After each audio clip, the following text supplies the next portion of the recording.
ನಮಸ್ಕಾರ. ನನ್ನ ಹೆಸರು ರವಿಶಂಕರ್ ಅಂತ, ಮದನಹಳ್ಳಿ, ಕೋಲಾರ ತಾಲೂಕು, ಕೋಲಾರ ಡಿಸ್ಟಿಕ್ಕು. ನಾನು ಮೂಲತಃ ಕೃಷಿ ಕುಟುಂಬದಿಂದ ಬಂದಿರೋನು. ನಾನೇನು ಅಂದರೆ 2000 ಇಸ್ವಿಯಿಂದ ನಾನು ಕೃಷಿಯಲ್ಲಿ ಅದರ ಮೇಲು ಬೀಳು ಕಷ್ಟ ನಷ್ಟಗಳನ್ನ ನೋಡ್ಕೊತ ಬಂದಿದ್ದೀನಿ.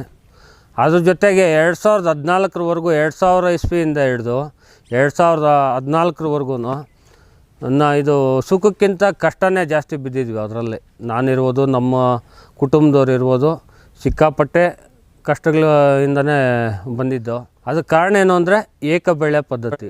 ಏಕ ಪದ್ಧತಿಯಿಂದ ಲಾಸ್ ಆಗಿದ್ವಿ ಅಂತ ನಾನು ನಿಮ್ಮ ಮುಂದಿಗೆ ಆ ಒಂದು ಇದಕ್ಕೇ ನಾನು ನಿಮ್ಮ ಜೊತೆಗೆ ನನ್ನ ಒಂದು ಕೃಷಿ ಅನುಭವನ ಸ್ವಲ್ಪ ಹಂಚ್ಕೊಬೇಕು ಅಂತ ಈ ಮೂಲಕ ಈ ಒಂದು ನ್ಯೂಸ್ ಕಾರ್ನರ್ ಕೃಷಿ ಮಾರ್ಗದ ಜೊತೆ ಹಂಚ್ಕೊಳ್ಳೋದಕ್ಕೆ ಇಷ್ಟಪಡ್ತಾಯಿದ್ದೇನೆ.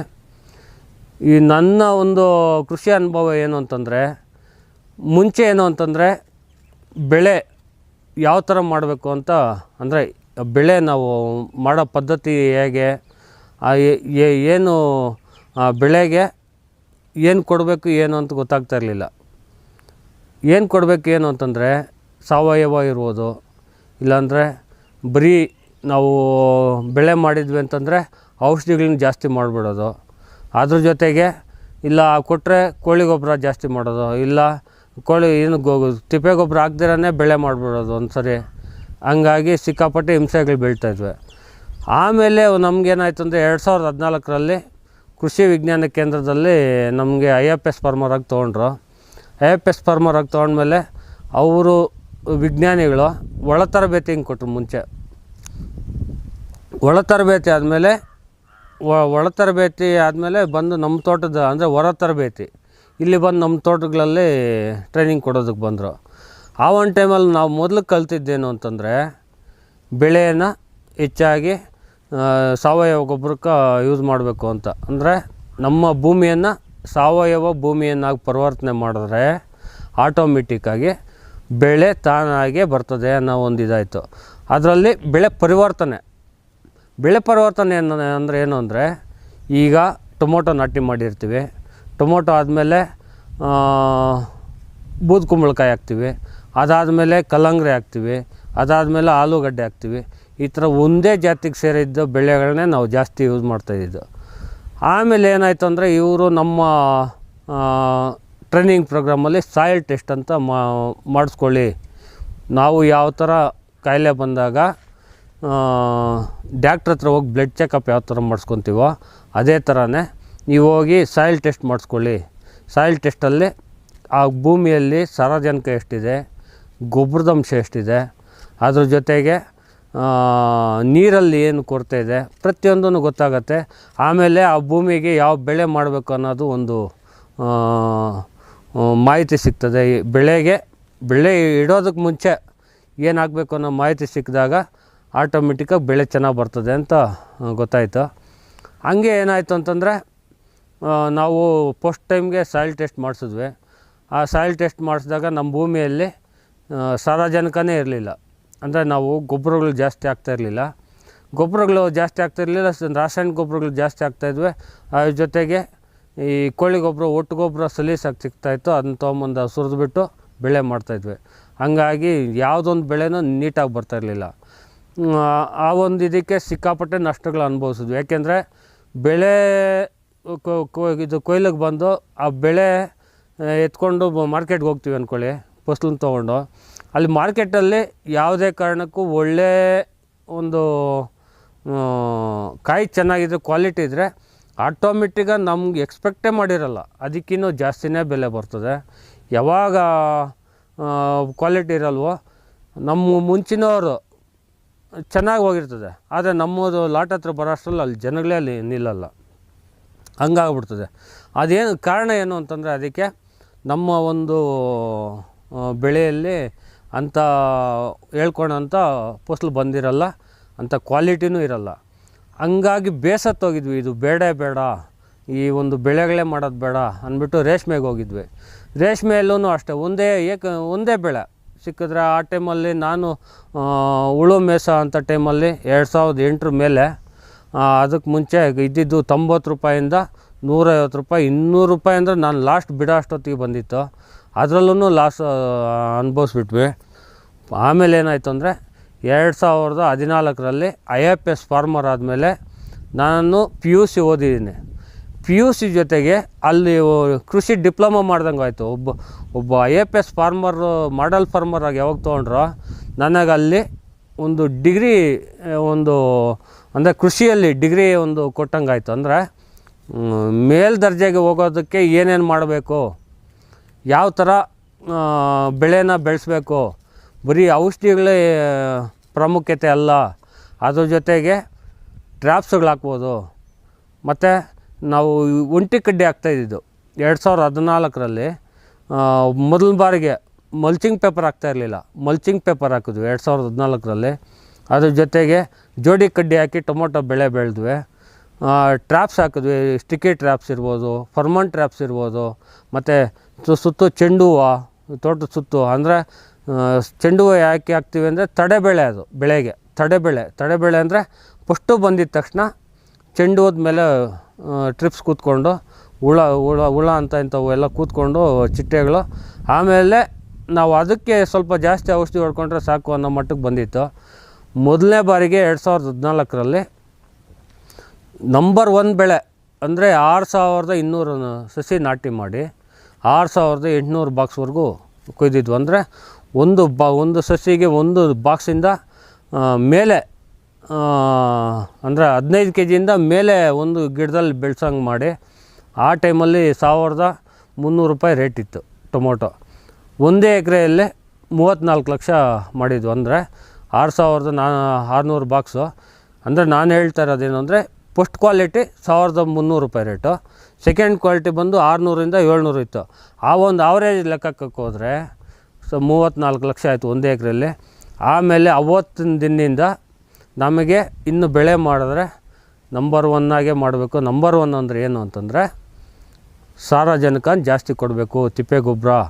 ನಮಗೆ ಇದಕ್ಕೆಲ್ಲ ಕಾರಣ ಏನು ಅಂದರೆ ನಮ್ಮ ಕೃಷಿ ವಿಜ್ಞಾನ ಕೇಂದ್ರದಿಂದ ಸಾಯಿಲ್ ಟೆಸ್ಟ್ ಮಾಡಿಸಿದ್ರೆ ಯಾವಾಗ ನೀವು ಚೆನ್ನಾಗಿ ಬೆಳೆ ಬೆಳಿಬೋದು, ಮಲ್ಚಿಂಗ್ ಪೇಪರ್ ಹಾಕ್ಬೋದು, ಇದೆಲ್ಲ ಯಾವಾಗ ಹೇಳ್ಕೊಟ್ರೆ ನಾವು ಸೇಮ್ ಹಂಗೆ ಮಾಡಿದ್ದಕ್ಕೆ ಚೆನ್ನಾಗಾದ್ವಿ.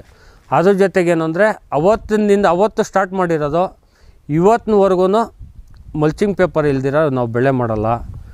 ಫರ್ಮನ್ ಟ್ರ್ಯಾಪ್ಸ್ ಇಲ್ದಿರ ನಾವು ಟೊಮೊಟೊಗೆ ನಾನೇ ಸ್ವಂತ ಒಂದು 5 ಲೀಟ್ರ್ ಕ್ಯಾನ್ ರೆಡಿ ಮಾಡಿಕೊಂಡು ಅದನ್ನು ಕೊಯ್ದುಕೊಂಡು ಅದರಲ್ಲಿ ಟ್ರ್ಯಾಪ್ ಹಾಕ್ಕೊಂಡು ಬೇಸಿಗೆಯಲ್ಲಿ ಅಂದರೆ ಮಾಮೂಲಿ ಟ್ರ್ಯಾಪ್ ಬರ್ತದೆ ಇದು ಗ್ರೀನ್ ಕಲರ್ದು, ಅದು ಸೂರ್ಯನ ಬಿಸಿಲಿಗೆ ಖಾಲಿ 3 ದಿನಕ್ಕೆ ಒಣಗೋಗ್ತದೆ.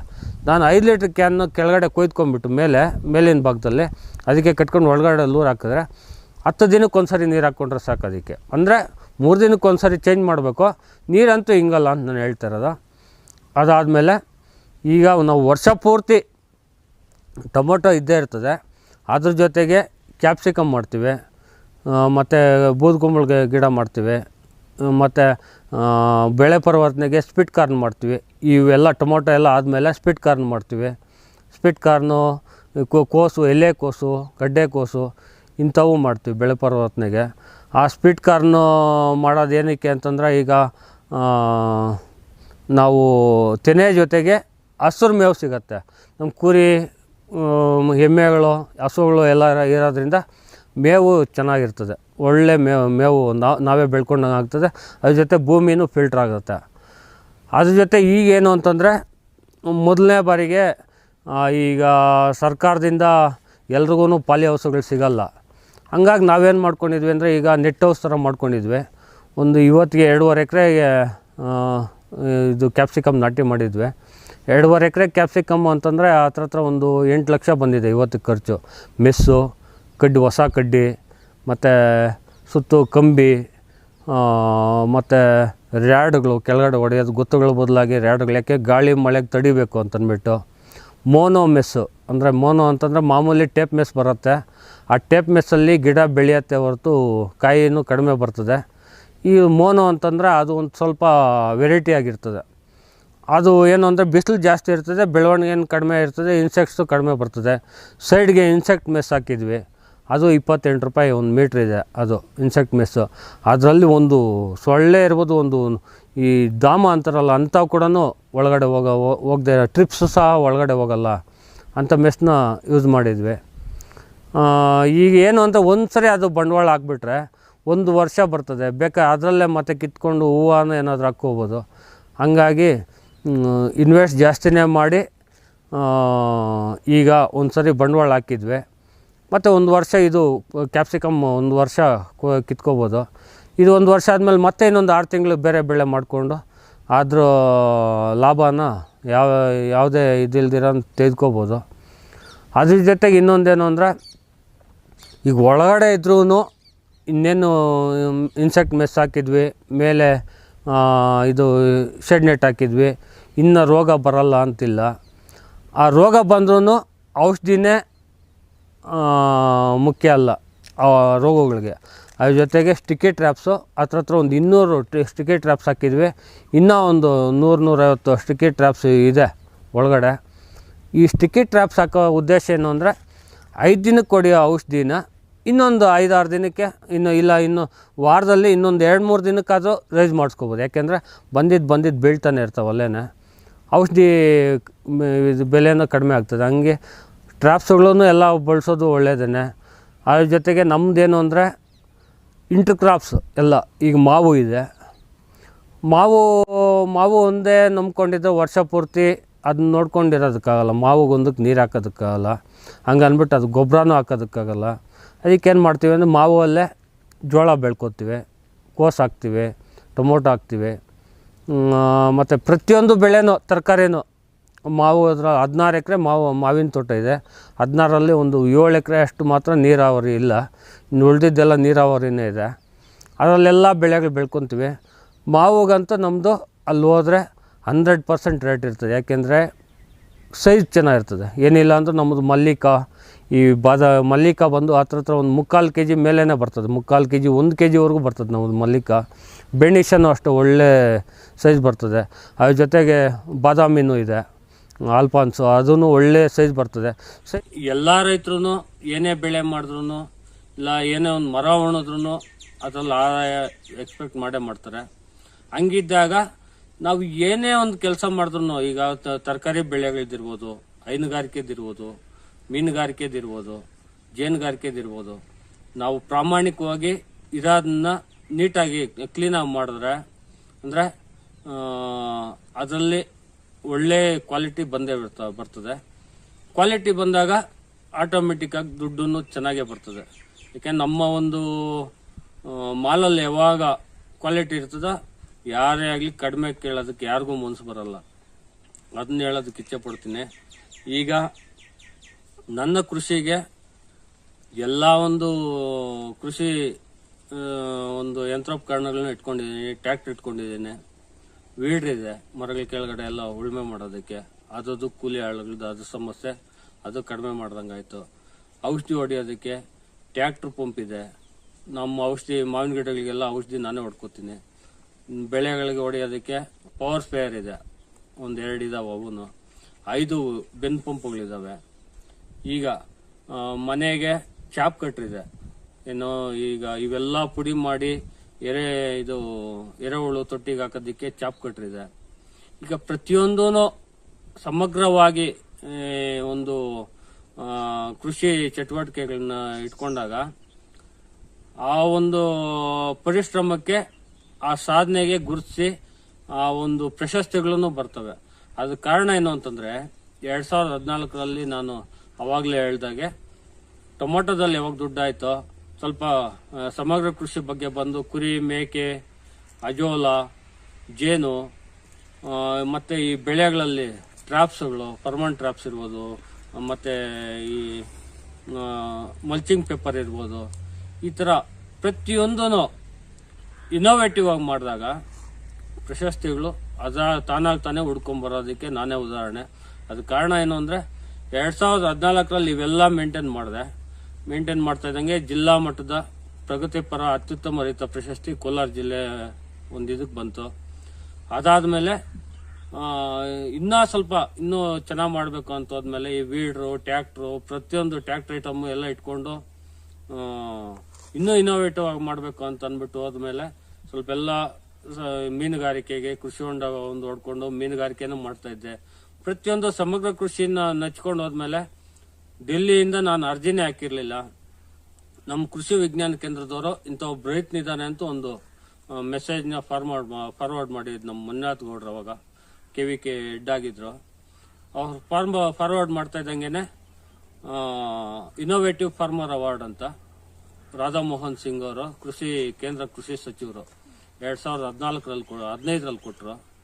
ಮತ್ತೆ ಅದಾದ್ಮೇಲೆ ನನ್ನ ಕೆಲಸ ನಾನು ಏನು ಇತ್ತು ಅದನ್ನೇ ಹಂಗೆ ಮುಂದುವರ್ಸ್ಕೊಂಡ್ಬಂದೆ.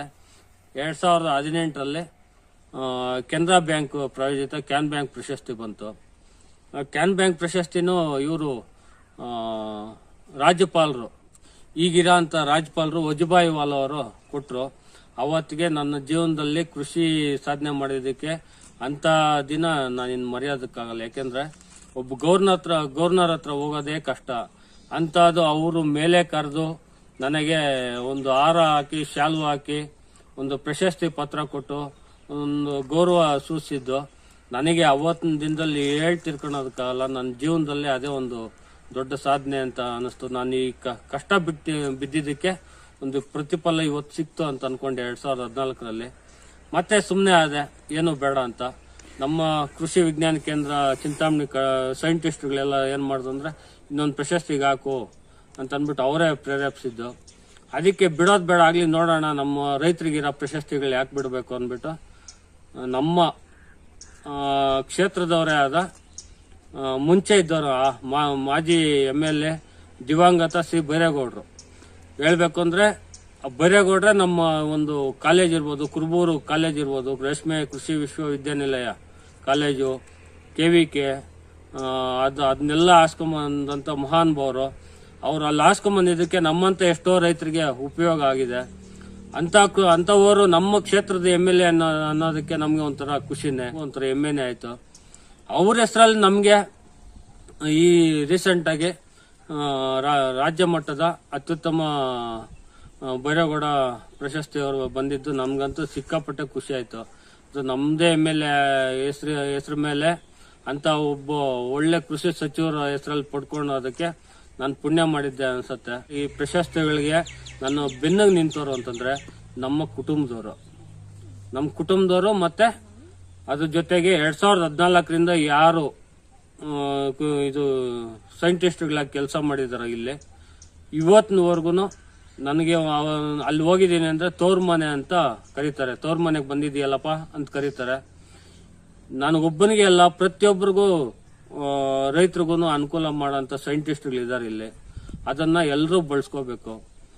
ನನ್ನ ನಂತರ ಪ್ರಶಸ್ತಿಗಳೆಲ್ಲ ಜೀವನದಲ್ಲಿನೂ ಯಶ ಕಾಣೋದಕ್ಕೂ ಒಂಥರ ಅನುಕೂಲ ಆಗ್ತದೆ.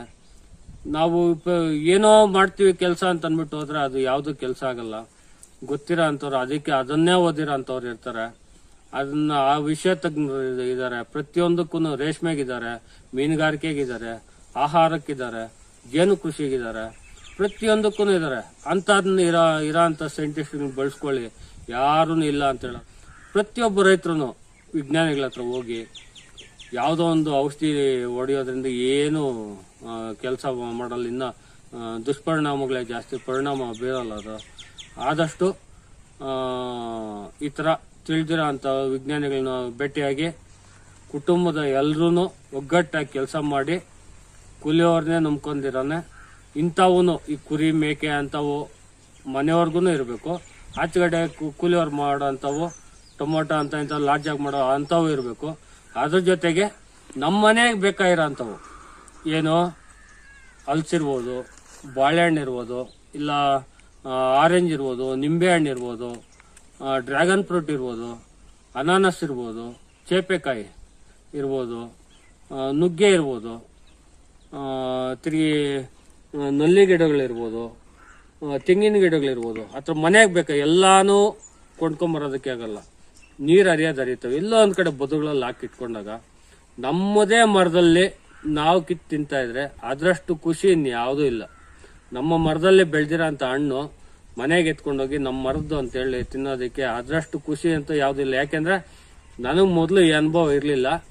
ಈಗ ನಾನು 2014ರಿಂದ ಯಾವಾಗ ನಾನು ಸಮಗ್ರ ಕೃಷಿಗೆ ಒಲವು ಕೊಟ್ಟಿದ್ದೀನೋ ಪ್ರತಿಯೊಂದು ನಮ್ಮ ತೋಟದ ಹತ್ರ ಬಂದರೆ ಪ್ರತಿಯೊಂದು ಹಾಕ್ಕೊಂಡಿದ್ದೇನೆ. ಸುಮಾರು ಜನ ಇವರು BSc ಸ್ಟೂಡೆಂಟ್ಸ್ ಬರ್ತಾರೆ ಕಾಲೇಜುಗಳ ಕಡೆಯಿಂದ. ಕೋಲಾರ ಕಾಲೇಜ್ನವ್ರು ಬಂದಿದ್ರು, ಚಿಂತಾಮಣಿ ಕಾಲೇಜ್ನವರು ಬಂದಿದ್ರು. ಅಂದರೆ ಫೈನಲ್ ಇಯರ್ ಇರೋರನ್ನ ಕರ್ಕೊಂಡ್ಬರ್ತಾರೆ. ಅಂಥವ್ರು ನೋಡಿ ಇಂಥ ರೈತರು ನಮ್ಮ ಪಕ್ಕದಲ್ಲೇ ಇದ್ದಾರೆ ಅಂತ ಅಂದ್ಬಿಟ್ಟು ಅವ್ರಿಗೂ ಖುಷಿ ಬೀಳ್ತಾರೆ. ನಮಗೂ ಏನೋ ಒಂಥರ ಖುಷಿ. ನಮಗೆ ಖುಷಿ, ಅದ್ರ ಜೊತೆಗೆ ನಾವು ಬೆಳೆದಿರೋಂಥ ಹಣ್ಣುಗಳು, ನಾವು ಬೆಳೆದಿರೋಂಥ ಯಾರೂ ಹೊತ್ಕೊಂಡು ಹೋಗಲ್ಲ. ನಮ್ಗೆ ಅನುಕೂಲನೂ ಇರ್ತದೆ, ಒಂದು ಹೆಸರು ಇರ್ತದೆ. ಪ್ರತಿಯೊಬ್ಬ ರೈತರು ಈ ಥರ ಇನೋವೇಟಿವ್ ಆಗಿ ಮಾಡ್ಕೊಂಡು ಹೋದ್ರೆ ಒಂದು ಗೌರವ ಇರ್ತದೆ, ಹೆಸರು ಇರ್ತದೆ. ಆಟೋಮೆಟಿಕ್ ಆಗಿ ಎಲ್ಲಾನು ಹುಡ್ಕೊಂಬರ್ತವೆ, ನಮ್ಮ ಇರೋ ಕಡೆಗೇನೆ ಹುಡ್ಕೊಂಬರ್ತವೆ. ಎಲ್ಲ ಪ್ರಶಸ್ತಿಗಳಿರ್ಬೋದು, ಪ್ರತಿಯೊಂದೂ ಇರ್ಬೋದು. ಈ ತರ ಪ್ರಶಸ್ತಿಗಳು ಕೊಡೋದ್ರಿಂದ ನಮಗೂ ಇನ್ನೂ ಕೃಷಿಯಲ್ಲಿ ಒಳ್ಳೆ ಸಾಧನೆ ಮಾಡಬೇಕು ಅಂತ ಒಂದು ಹುಮ್ಮಸ್ ಬರ್ತದೆ. ಈ ವಿಡಿಯೋ ನೋಡಿದಾಗ ರೈತರು ಮಾಡದೇ ಇರೋರು ಮಾಡೋಣ, ಇನ್ನೂ ಹೊಸ ಹೊಸ ಪದ್ಧತಿಗಳು ಮಾಡೋಣ ಅಂತ ಅನ್ನೋ ಪ್ರಯತ್ನ ಆದ್ರೂ ಮಾಡ್ತಾರೆ. ಈ ವಿಡಿಯೋ ಇಷ್ಟ ಆಗಿದ್ರೆ ಲೈಕ್ ಮಾಡಿ, ಶೇರ್ ಮಾಡಿ, ಸಬ್ಸ್ಕ್ರೈಬ್ ಮಾಡಿ. ನಮಸ್ಕಾರ.